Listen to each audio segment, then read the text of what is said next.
Kila ambacho kinachoonekana TikTok, Instagram ni uhalisia? Maana watu wanazungumzia kuna filter sana. No, TikTok kuna filter sana, ila Instagram hamna filter sana. Maana ukiangalia Instagram na post picha, yani picha kama picha natural. Ya, TikTok ni zile tu filters unajua. Wenyewe kama unavyoona dada wengine wanavyotumia, ila ukiangalia asilimia kubwa ya Instagram picha nazo post ni natural. Instagram sio kupost picha ambayo ina filter. Ya, hata ukikagua account yangu labda video, lakini picha kama picha no. Siwezi kutumia picha yenye filter. Wanasema sio halisia. Sio halisia, yes. Sio kweli. Unavyoonekana sasa hivi na picha zinavyoonekana kule kwamba wewe sio halisia. Unawaambiaje? Sio kweli. Mimi nikuulize wewe. Wewe umeniona kwenye Instagram na kwenye TikTok. Umekuja umekutana na mimi face to face. Mimi nikuulize labda wewe tofauti unayoona hapo ni ipi? Mimi nikijaribu kuona kweli na kuona ni binti mrembo, sio tall sana, wastani. Na picha zako ambazo zinaonekana kule zina uhalisia. Kwa wale ambao wanakuwa na ukakasi wa hilo, waondoe shaka, binti ni mrembo kweli kweli kama mnavyomuona hapo, ni mrembo kweli kweli. Lakini turudie kwenye kazi ya nani ya mabasi ambayo unatoa huduma. Una conductor na una dereva. Ndio. Changamoto gani ambazo unakutana nazo kati ya watu, kwa sababu unafanya kazi na wanaume? Swali gumu, ila changamoto unakutana nazo, ila nategemea. Asilimia kubwa wengine wanajiheshimu, wengine hawajiheshimu. Ambao wanaweza wakawa labda hawajiheshimu sana, hawaogopi kunifuata kuniapproach. Ni mtu kutoka kampuni ya nje.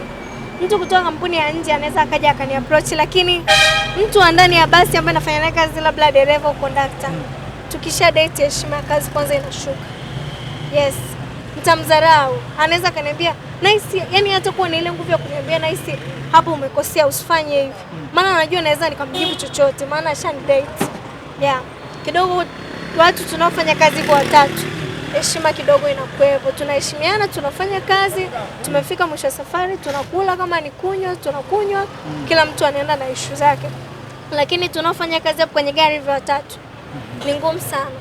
Maana heshima tu lazima ishuke. Sasa kwetu sisi mabinti. Mabinti huwa mnasumbuliwa sana na abiria ambao wanafanya kazi hii. Yaani abiria wanaopanda kwenye mabasi huwa wanakusumbua kiasi gani? Wengine wanataka kudeti na wewe, mfano hilo. Wanasumbua, lakini naweza nikakukataa na uwezo ukanilazimisha. Naweza nikakukubalia, yaani nikikubalia kikubwa nitashusha heshima. Sio heshima kutembea na wateja wangu. Yes, yaani maana wateja wa kampuni sana wateja wangu. Sio heshima. Naweza nikakukataa, nikakwambia hapana, haifai. Siwezi kuwa na mahusiano, yaani kistaarabu tu vizuri na usikasirike na ukaendelea kusafiri na mimi hivyo. Maana changamoto nakutana nazo nyingi, mtu anaweza kaniapproach nikamwambia kweli siwezi, na boyfriend labda siwezi kutembea naye kwa sababu 1 2 3 hivyo. Anakuwa mwelewa na anaendelea kusafiri na anasafiri naye kila siku. Na kuna wengine wanaweza kuwa kinyongo akaama gari asipande gari yako.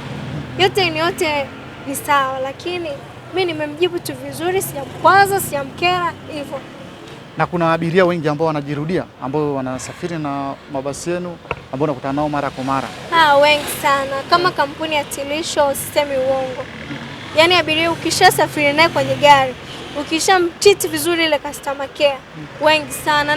Yaani kuna mtu anaweza kukuta na tiketi hata 30. Kwa mtu kwa mwezi anasafiri mara 10, 15.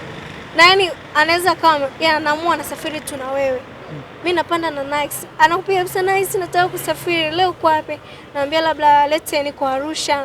Sasa mimi nataka kutokea Dar, inakuaje? Naambia na nitakuunganisha na dada yangu wa gari fulani. Yeye nataka awe ananihudumia kama wewe. Unamuunganisha tu hivyo, basi ndio hivyo tunaishi nao. Ila ambao tunaenda nao na kurudi nao kila siku, yani tuna wateja wa kudumu. Yani kidogo tu labda mkwaze, na ukimkwaza anakuambia. Yes, asipokuambia analifikisha kwa bosi. Na bosi wetu akishafikishiwa lazima akwambie. Aweza akakupa adhabu, nice umefanya 1 2 3 no.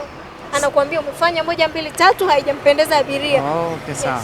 Sasa na hapo umesema kwamba abiria wengine ni wasumbufu. Na kama kwenye maneno yako nimekunukuu kwamba una mahusiano, yani una boyfriend. Vipi kwa nimesema mfano, nimetumia mfano. Naweza nikamuelezea nina boyfriend na mahusiano, haitawezekana. Yule nimetumia inafaa. Kwa hiyo ina maana haupo kwenye mahusiano kwa lugha hiyo ya mwisho. Hilo ni swali gumu, siwezi kulijibu.